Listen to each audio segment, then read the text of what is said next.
지난 몇 주 동안 고넬료 이야기를 했었죠. 그리고 고넬료 이야기에는 베드로가 함께 등장했었습니다. 그리고 지금 이야기는 오늘 본문에서부터 다시 사울로 이야기가 전환이 되는 것처럼 보입니다. 사도행전 이야기는 초반에 베드로 중심으로 이렇게 진행이 되다가 후반부는 바울로 이름을 바꾼 사울, 바울의 이야기가 전부입니다.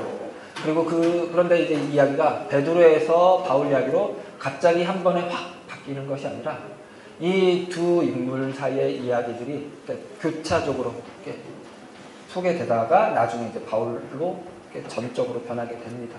그러면 지금은 이 가운데 부분에 해당되는 셈이죠. 그러니까 베드로 이야기가 나오다가 사울 이야기가 잠깐, 다시 베드로 이야기, 다시 사울 이야기, 다시 베드로 이야기, 다시 사울 이야기, 다시 베드로 이야기, 그리고 바울 이야기로 완전히 확 바뀌는 구도인 셈입니다. 그 가운데 지금 이제 전환기에서 이렇게 사울 이야기가 등장한 것인데요. 그러나 오늘 본문의 이 이야기, 사울 중심의 이야기인 듯 보이는 이야기가 등장한 이유는 이 인물 구도의 변경을 자연스럽게 하려고 누가가 의도한 것은 아닙니다. 그러니까 누가의 의도에 따라서 사울 이야기가 인위적으로 고넬료 이야기 뒤에 들어온 것이 아니라는 뜻입니다. 그렇게 말할 수 있는 이유는 오늘 본문이 그때라는 말로 시작이 되는데요. 그러나 이 번역이 아주 괜찮은 번역은 아닙니다. 왜냐하면 이 단어를 번역했던 것이 9장 31절에 있었는데요. 그리하여로 번역이 됐던 단어입니다. 이렇게 번역하는 것이 조금 더 맞습니다. 9장 31절에서 쓰였던 그리하여는 대단히 생뚱맞은 두 상황을 연결하는 전혀 인과관계가 없는 것을 인과관계로 담는 데 썼던 단어였죠. 사울이 예수를 핍박했던 자 사울이 예수를 만나고 회심한 다음에 예수를 전하는 자가 되었는데 아무런 성과가 없이 3년이 지나고 다메섹에서 죽을 위기를 피해서 광주리에 내려서 도망와서 예루살렘에 와서 다시 거기서도 복음을 전하는데 아무런 효과도 없이 오히려 그를 죽이려고 하자 그를 다소로 도망을 시켰죠. 그리하여 온 유대와 사마리아 교회가 평안하여 든든히 서가고 이런 말도 안 되는 연결을 하는 그리하여라고 했죠. 그 생뚱맞은 그리하여가 오늘 본문에 시작하는 그때라는 말이 가진 원래 의미입니다. 그러니까 누가가 볼 때 고넬료 사건에서 다뤘던 어떤 내용과 오늘 본문에서 다루는 이야기가 그리하여라는 말로 연결이 된다는 뜻입니다. 그런데 문제는 이 인과관계가 명확하게 드러나지가 않습니다. 어느 정도 그러리라고 예상하고 쉽게 보이는 건 뭐냐면 고넬료 이야기에서 드러난 바와 같이 복음이 이방에게도 전파되었다. 성령이 이방인에게도 임했다. 라는 사실. 그래서 복음이 이방인에게 열렸다는 사실이 이 오늘 본문 안디옥에서 확연하게 드러났다. 결실을 맺었다. 이런 인과관계인 것처럼 보이기가 쉽습니다. 그러나 그것도 아닌 것은 사도행전 이야기에서 이방인에게 복음이 제일 처음 전해진 것은 고넬료가 아니었죠. 이디오피아 넷이었죠. 그렇죠? 빌립이 이디오피아 넷에게 복음을 전한 것이 가장 처음 있었던 일이었기 때문에 이 고넬료에게 복음이 전파되자 이제 이게 뚝이 열리자 물밀듯이 이렇게 복음이 이렇게 쏟아져 나갔다. 이런 인과관계가 누가의 의도는 아니라는 것을 알 수 있습니다. 그건 이 사도행전 이야기를 땅끝까지 복음이 전해지는 이야기로만 그런 관점에서만 보고 싶어하는 복음주의를 사는 우리의 기대가 담긴 해석일 뿐이라는 것입니다. 그런 측면에서 오늘 본문에 담긴 이야기를 보면은 오늘 본문이 대단히 긴 이야기를 짧게 다뤘다는 것을 알 수가 있는데요. 우리 그 9장에서 나오는 사울 이야기를 다룰 때 갈라디아서 1장을 참조했었죠. 오늘 이 본문에 해당되는 것은 갈라디아서 2장에 나오는데요. 꼭 찾아볼 필요는 없습니다. 나중에 정 궁금하시면 집에 가서 한 번 더 보셔도 좋은데요. 갈라디아서 2장은 이렇게 시작합니다. 14년 후에, 그러니까 사울이 다소로 도망가고 나서 14년이 지난 후에 예루살렘으로 갔다입니다. 그런데 오늘 본문에서 사울이 안디옥에서 1년을 가르친 후에 예루살렘으로 가는데요. 그러니까 13년 후입니다. 그러니까 사울이 예수님을 만난 후로부터는 한 16년, 17년 후의 일을 이렇게 기억합니다. 사울이 그 예루살렘 교회를 핍박해서 그것 때문에 초래된 여러 일들을 다루는데 17년 걸린 이야기를 이렇게 쑥 여기다 담은 것이죠. 이게 사울 이야기, 베드로 이야기, 사울 이야기, 베드로의 절환이 아닌 이유 중에 하나인 것입니다. 왜냐하면, 그러니까 사울이 27년 이야기에서 사울이 실제로 한 거는 1년이 채 안 되죠. 그죠? 왜냐하면, 초기에 사울이 나타나서, 야, 그게 밥이야? 밥상 치워! 이렇게 버럭 소리를 지르고 사라졌습니다. 그리고 16년이 지났어요. 그러고 나서 밥상이 다 차려졌어요. 사울은 숟가락 하나 들고 나타나는 꼴입니다. 이게 무슨 사울 중심 이야기예요? 아니죠. 그러니까 누가의 의도는 절대 그런 게 아니라고. 그러면 누가는 도대체 왜 이런 이야기를, 이 17년 되는 이야기를 새삼스럽게 옛날 사울이 핍박해서 다 흩어졌던 성도들이 한 일들을 새삼스럽게 끄집어내서 고넬료 이야기에 뒤붙였을까요? 그러면서 그 고넬료 이야기와 이 안디옥 교회가 이렇게 형성되는 이런 이야기들을 그리하여라는 말로 인과관계로 붙여놓았을까요? 이 질문이 생겨야 되겠죠. 이 질문에 대한 정확한 답을 찾아내는 것이 오늘 본문에서 대단히 중요한 숙제입니다. 그러니까 오늘 본문은 그냥 17년 세월 걸쳐서 일어난 일들을 역사적인, 시간적인 순서에 따라서 나열한 정도, 특이점 없이 그냥 펼쳐진 이야기 가운데 그냥 아까 전에 봤던 그 안디옥에서 그리스도인이라는 칭호를 처음으로 얻었다, 그런 정보를 제공하는 정도의 이야기를 한 것이 아니라는 뜻입니다. 누가가 이 이야기를 통해서 하고 싶은 이야기가 있다는 것입니다. 그리하여라는 말로 이 말에 붙여서 하고 싶은 말이 있다는 뜻입니다. 그걸 보려면은 이 그리하여 말고도 오늘 본문 안에서 뭔가 부조화스러운 것이 있는 것을 봐야 되는데요. 그것은 바나바가 안디옥 교회에 가서 본 것이 바로 그것입니다. 안디옥에 이방인 신자들이 많이 늘어났다는 소식이 예루살렘 교회에 전해졌습니다. 그래서 그들이 믿은 것이 예수 이름을 믿는 것인지 확인하고, 그렇다면 예수 이름 안에서 그 믿음을 잘 유지해 갈 수 있도록 하기 위해서, 격려하기 위해서, 돕기 위해서 바나바를 안디옥으로 보냈습니다. 그리고 바나바가 안디옥에 가서 봤더니 23절입니다. 23절 같이 읽겠습니다. 그가 이르러 하나님의 은혜를 보고 기뻐하여 모든 사람에게 굳건한 마음으로 주와 함께 머물러 있으라 권하니.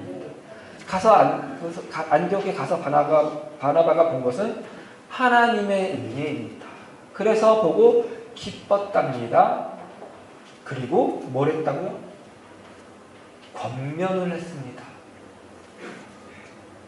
자연스러운가요? 여기서 자연스럽게 느끼면 안 돼요.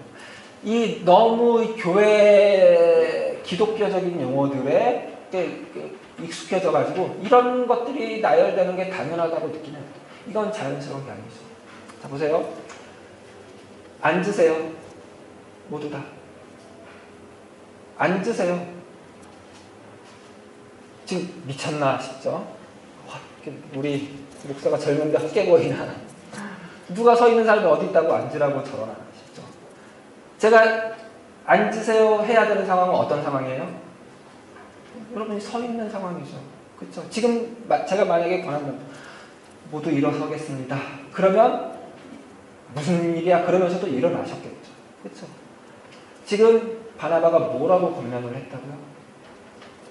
마음을 굳게 하여 굳건한 마음으로 주와 함께 머물러 있으라. 이렇게 권한 이유는 당연히 그게 힘들 거니까 이렇게 권했다고 봐야 되는 거라고요.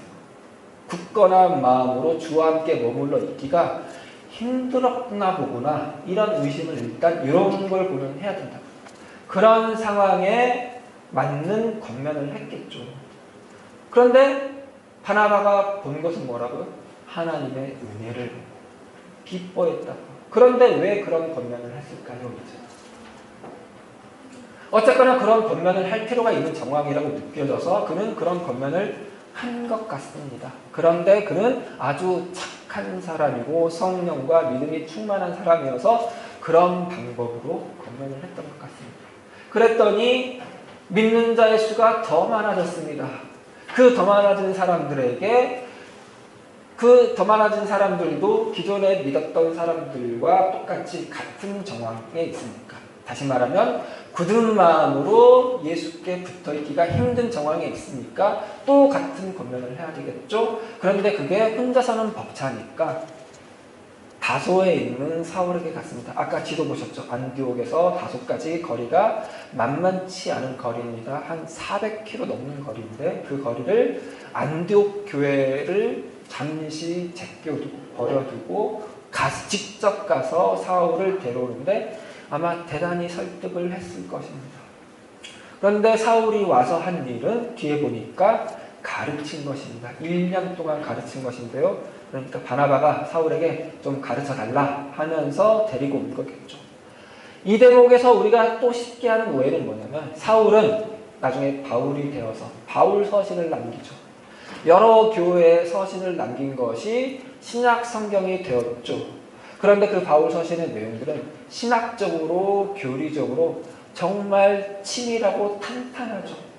그래서 사울이 안디옥 교회에 와서 아주 탄탄한 신학 체계를 잡아주고 교리를 잘 가르쳤을 거라고 생각하기가 쉽겠지만 그건 나중에 바울의 서신을 성경으로 본 사람들의 판단일 뿐입니다. 오늘 문맥에서는 그걸 유추할 정황이 전혀 없습니다. 오늘 문맥에서는 그저 사울이 뭘 가르쳤다고 봐야 되냐면은 굳은 마음으로 예수께 붙어 있도록 가르치는 것일 것입니다. 그 가르침의 내용이 그런 것일 것입니다. 왜 이런 게 필요했을까요? 바나바도 그게 필요하다고 생각했고 그래서 사울까지 데려와야 했고 왜 그랬을까요? 이곳은 안디옥이기 때문입니다. 안디옥은 로마에서 두 번째로 큰 도시, 로마 제국에서 두 번째로 큰 도시로 꼽히는 것입니다. 로마가 가장 큰 도시, 그 다음에 안디옥 혹은 알렉산더, 아까 전에 그 이집트 위에 보셨죠? 알렉산드리아, 다음에 안디옥, 이렇게 둘째 아니면 셋째로 치는 큰 도시입니다. 대략 추정하는 인원이 40만 명에서 50만 명이 살았을 것으로 추정을 하는데요. 고대 배경에서 40~50만 명이 사는 도시는 대단히 큰 도시입니다. 그러니까 로마가 이 그리스, 이탈리아 반도의 중심에 있는 중심지라면은 안디옥은 그 나머지 지역, 아시아 지역의 이 유럽보다 훨씬 더 넓은 아시아 지역의 중심지입니다. 그런 만큼 그 안디옥에는 수많은 곳에서 온 사람들이, 수많은 인종, 민족이 몰려 뒤섞여 사는 곳이었을 것입니다.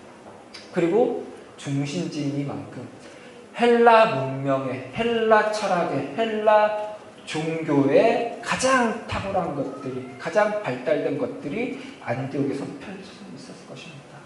그러니까 안디옥에서 자란, 안디옥에서 생활하는 헬라인 출신, 이방인 출신 기독교 신자들로서는 그들이 살아왔던, 익숙해 있던 종교와 철학과 문화를 완전히 이렇게 등지고 완전히 돌이켜서 살기는 힘들었을 것입니다. 왜냐하면 안디옥은 그런 것들의 중심지이기 때문이죠. 그런데 사실은 그렇게 그런 것들을 등지고 사는 것 자체가 가장 견디기 힘든 문제는 아니었을 것입니다. 제가 이제 말씀드릴 것에 비하면 말이죠. 이들은 유대인의 하나님을 믿는 자가 되었습니다. 조금 더 엄밀히 말하면 유대인의 하나님이 보낸 자, 라고 말하는 예수를 믿는 자들이 되었습니다.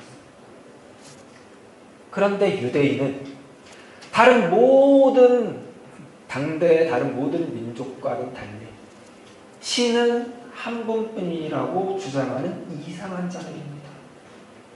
그런 이상한 자들이 믿는 신이 보낸 예수인데, 그런데 더 웃긴 것은 그 유대인들이 버린 자, 그 유대인들이 외면한 자, 그 유대인들이 제발 죽여달라고 로마에 부탁한 자 예수가 그 유대인들이 믿는 유일한 신이 기름 부음 받은 자들이라고 믿는다는 것입니다. 이해가 되시겠어요? 어떤 상황인지. 그러니까 이 헬라인 신자들은 이런 비아냥, 이런 조롱을 늘 받아야만 했을 것입니다. 야, 너는 왜 하필이면 그런 신을 믿냐? 그런 말도 안 되는 주장을 하는 신, 그 신이 보낸 자인데 십자가에 매달려 죽었어. 십자가는 로마 제국에서 가장 가혹한 형벌, 가장 저주스러운 형벌, 로마 시민은 절대로 그렇게 죽이지 않는 형벌, 가장 치욕스러운 형벌, 가장 고통스러운 형벌, 십자가에 죽임당한 자 아니냐. 자기도 구원하지 못한 신이 무슨 신이냐. 하도 그 많고 많은 신 중에 자기 혼자 신이라고 하면서 자기가 기름 부은 자도 구원하지 못하는 그런 신을 왜 섬기냐. 기름 부음 받은 자, 기름 부은 자, 그리스도라고 하죠. 히브리어로는 메시아, 헬라어로는 그리스도. 자칭 그리스도인 것 같은 자를 신이라고 믿으니 얼마나 바보 같은 일이냐. 너 바보냐? 멍청이냐? 너 왜 이렇게 미련하냐? 이런 비아냥과 조롱을 받을 수밖에 없는 정황에 있는 자들이라는 뜻입니다. 그래서 이들은 굳은 마음으로 예수께 붙어있기가 쉽지가 않았겠죠. 그래서 사울을 데려온 것입니다. 사울은 어떤 자였죠? 예수가 메시아일 수 없다고 예수 믿는 자들을 핍박하는 자였죠. 예수 믿었던 자 스데반을 죽여버린 자였죠. 예수 믿는 자들을 죽이려고 혈안이 된 자였죠. 예수 믿는 자들을 죽이려고 가다가 예수를 만나서 그만 예수를 믿게 된 자입니다. 그래서 그가 보였던 전력에도 불구하고 예수를 전파할 수밖에 없게 된 자입니다. 그런데 그가 전파하는 예수의 이름은 아무런 성과도 없었습니다. 다메섹에서 3년 동안 예수 이름을 전파했지만 그는 오히려 죽을 뻔했죠. 그래서 성곽에서 광주리를 타고 도망갔죠. 그래서 예루살렘에 왔다가 거기서도 죽을 고비를 넘기고 다소로 도망갔죠. 그리고 몇 년이 지났다고요? 13년이 지났다. 13년이 지나는 세월 동안 사울의 성향상, 사울의 성정상 계속해서 예수의 이름을 전파하고 다녔을 것입니다. 그런데 그건 우리가 추측해야 될 정도밖에 아닙니다. 무슨 뜻이냐면 아무런 성과가 없었다는 뜻입니다.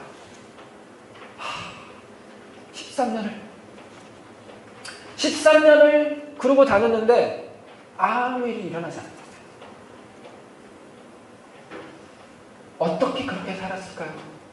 그는 예수를 만나서 예수님이 한 방 날린 사람이니까, 예수께 붙잡힌 사람이니까, 예수께 붙잡혀서 예수께로부터 어떻게 도망갈 수 없는 자이니까 그렇게 짧게는 13년, 길게는 17년을 그렇게 산 것입니다. 그렇게 살면서 어쩔 수 없이 굳은 마음이 생겼겠죠.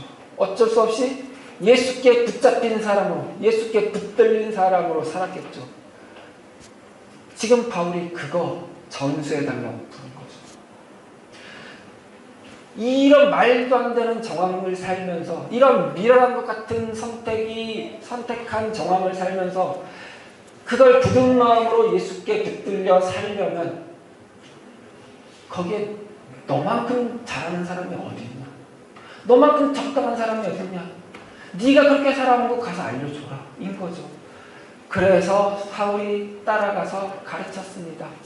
그랬더니 비로소 안디옥 교회의 교인들이 그리스도인이라는 칭호를 얻었답니다. 그리스도인. 뭐라고요? 그리스도인 아니 따라가는 게 아니라 그리스도인이 어떤 말이라고요? 비아냥이라고요. 조롱이라고요. 그런 바보같은 신을 믿냐? 너 뭐 이렇게 미련하냐? 그 신 믿어가지고 너 뭐 어디다 써먹을래? 인 거예요. 이게 왜 중요하냐면은 그때 정황은 조금이라도 내가 이득이 되는 신을 믿어야 한다고. 나랑 가까이 지내는 사람이 그런 별 볼 일 없는 신, 재수 없는 신, 저주받은 것 같은 신을 믿으면 그 저주가 나한테도 옮겨올 수 있기 때문에 그거 확인하는 게 너무 중요하다고요. 너 그런 신 믿을 거면 저리 꺼져. 그럴 정황이라고요. 너 그리스도이냐? 그러는 거라고요.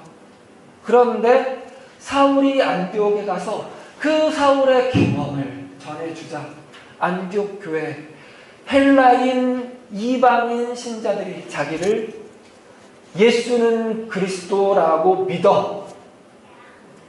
이분이야말로 그리스도라고 믿어.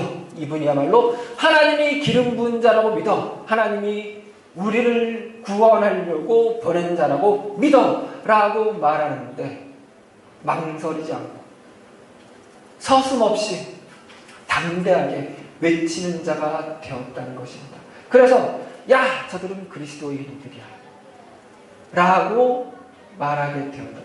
그런데 그런 격려를 듣고 보니 자기들을 나타내는데 이거보다 더 좋은 칭호는 없다 이거죠. 그래 나는 그리스도인이야. 나는 예수가 십자가에 달려 죽은 이 예수가 그리스도라고 믿는 사람이야. 이 너네가 볼 때 미련한 것 같은 것을 믿는 사람이야. 그래도 나는 괜찮아. 이게 나는 최고라고 생각해. 이것만이 생명이라고 생각해. 이것만이 진리라고 생각해. 이것만이 나에게 의미가 있어. 이것만이 나에게 의미를 줘. 라고 말하는 사람이 되었다는 뜻입니다.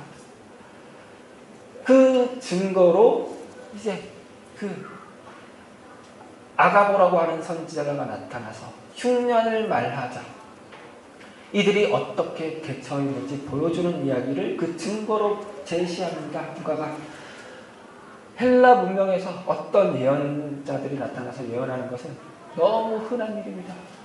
그런데 그 예언이 흉하면 그 흉한 예언을 최대한 피해야겠죠. 당연히 피해야겠죠. 그러나 이들은 아무것도 아닌 것처럼 담대하게 맞이하죠. 그리고 실제로 그게 나타나는 순간 그 흉년에 노출된 자들을 저 저주받은 자들이라고 손가락질하고 함께 저주하는 헬라 그 문명에 속한 자처럼 하기보다는 이들을 도우려고 이들에게 영보를 보내려고 작정하여 자기가 할 수 있는 만큼 모아서 보내는 자가 된 것입니다. 이들이 훌륭해졌다가 아니라 그냥 이들은 그리스도인이 되었다라는 뜻입니다. 이 모든 정황이 결국은 어떤 말에 담기는 거냐면요. 바나바가 안디옥에 가서 보니 하나님의 뭐라고요? 하나님의 은혜더라. 왜 하나님의 은혜라고요? 지금 안디옥에 와서 보니 여기서는 믿음이 생길 수가 없어요. 하나님을 믿을 수가 없어요. 예수를 믿을 수가 없어요. 믿더라도 잠깐 믿습니다. 그리고 당장 그 믿음이 없어질 만한 정황이에요. 그 믿음을 내세울 수 있는 정황이 아니에요. 그 믿음으로 모이기가 힘든 정황이에요. 안디옥은. 그런데도 가서 보니 이렇게 믿는 사람들이 있다고? 이렇게 믿는 사람들이 많이 모여 있다고? 하나님의 은혜구나 인 거예요. 이해가 되시겠어요? 그리하여죠. 그리하여. 고넬료 이야기에서 제일 중심이 뭐였어요? 하나님의 일하심. 하나님의 일하심이라는 추상적인 개념이 어떻게 인간 삶, 인간의 역사 속에, 인간의 정황 속에, 인간의 일상 속에 구체화되는가를 보여주는 이야기라고 했죠. 그렇게 하나님이 일하신 것이다. 그리하여 안디옥에도 이렇게 믿는 자들이 생겼다. 그리하여 안디옥에도 교회가 만들어졌다. 그리하여 이 헬라인 사람들조차도 그 헬라 문명이 창궐한 가운데 교회를 이루게 되었다. 하나님의 은혜다라는 선언인 거죠. 그렇게 놓고 보면 이 그리하여 뒤에는 뭐도 담겨요? 우리 이야기도 담기겠죠. 우리 이야기도 그리하여, 그리고 우리 이야기. 각자 우리 성도님들 여러분 각자가 지금까지 살아온 인생의 역사 그리하여 여기까지인 거죠. 그리고 오늘 그리하여 우리가 이 자리에 모였다. 그리고 앞으로 펼쳐질 그 이야기도 그리하여의 당연히 담기겠죠. 하나님이 일하셨다. 그리하여 내가 이런 인생을 살게 되었다. 이런 인생을 살게 될 것이다. 그런데 그 인생은 뭘로 요약했는다고요? 하나님의 은혜. 우리가 사는 정황은 이 헬라인들이 처한 정황이랑 물론 그때보다 나을 수는 있겠죠. 그러나 크게 다르지 않아요. 왜냐하면 지금은 자본이 우상해. 자본이 하나님인 사회이기 때문에, 과학이 하나님을 자처하는 사회이기 때문에 그래요. 그 창조론 말고 뭐예요? 진화론. 그럼 진화론이 진리인 사회를 우리는 살고 있기 때문에 그래요. 그래서 하나님이 온 우주 만물을 창조하셨다는 선언으로 시작하는 성경을 믿는 우리는 미련한 자예요. 과학의 정반대편에 있는 것 같은 신앙을 가진 사람은 우리는 미련한 자예요. 그 중에서도 다른 종교는 다 아니라고 말하는 기독교를 종교로 가진 우리는 가장 이 현대사회에 어울리지 않는 미련한 자예요. 다만 그렇게 종교적으로 사상적으로만 미련할 건 아니다. 우리 생활도 우리를 미련하다고 말이죠. 그렇게 매 하루하루 힘들게 살면서 하루하루 경제적으로도 힘들고 정신적으로도 힘들고 육체적으로도 힘들게 살면서 뭐 볼 거 있다고 하나님을 믿는다고 예수님 믿는다고 주일마다 교회 가서 예배하고 그러고 사냐. 그런 마음, 그런 말을 누군가에게도 듣고 내 마음 스스로도 누군가가 그렇게 말할 것 같고 나 스스로도 그런 생각이 수시로 불일 듯이 들죠. 그러나 그럼에도 불구하고 하나님은 사울을 그렇게 13년 동안 예수께 붙잡은 자로, 아무 성과 없이 붙잡은 자로 붙잡았던 거죠. 우리도 그렇게 붙잡을 것이라. 그리고 나서 보면 그리하여 하나님의 은혜가 임하였더라 라는 결론이 되게 할 거라고. 우리 인생은 그렇게 하나님의 은혜, 하나님의 은혜로 매 순간 매일매일 채워줄 것입니다. 그걸 기대하는데 조금 더 능한, 그걸 바라보는데 더 능한, 그걸 구하는데 더 능한, 그래서 그걸 바라보기 때문에 오늘을 더 견뎌낼 수 있는데 능한 그리스도인으로 견뎌내는데 능한 우리 성도님들 되시기 바랍니다. 기도하시겠습니다. 하나님 감사합니다. 우리는 그리스도인입니다. 우리는 예수가 하나님이 보내신 우리의 구원이요, 우리의 생명이요, 우리의 왕이시라고 믿는 자들입니다. 우리의 삶이 우리를 늘 속이려 합니다. 그렇지 않다고 더 나은 구원을 찾으라고 우리를 유혹하며 우리를 조롱합니다. 미련하다고 조롱합니다. 그런 하나님, 굳은 마음으로 주 예수께 붙어있기로 선택하고 그렇게 할 수 있는 우리가 되게 도와주시옵소서. 그리하여 하나님의 은혜가 우리 인생 가운데, 우리 삶 가운데 충만한 그 결과를 하나님께서 결실할 것을 믿습니다. 그걸 기대하게 하여 주시옵소서. 그 기대감으로 살아내게 하여 주시옵소서. 감사드리며 예수 그리스도 이름으로 기도드렸습니다.